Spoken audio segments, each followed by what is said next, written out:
Labvakar, 18. novembra vakarā. Silts sveicieni jums šajā svētku dienā. Ar TV3 ziņām šovakar studijā Kristīna Anža. Šajos pārmaiņu laikos būsim viens otram drošs atbalsta plecs. Tā Saeimas svinīgajā sēdē sacīja parlamenta priekšsēdētāja Daiga Mieriņa.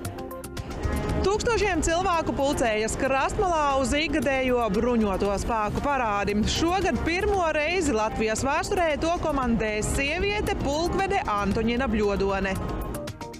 Rīgas pilī svinīgā ceremonijā šodien pasniegti valsts augstākie apbalvojumi. Ar 3 zvaigžņu ordeni apbalvots arī viens no sirds ķirurģijas nozares pamatlicējiem – daktaris Miķelis Jagmanis. Latvijas kontūras maršruts un 106 minūšu ilgā roņu peldi. Valmierieši sportiskā noskaņojumā atzīmē valsts svētkus.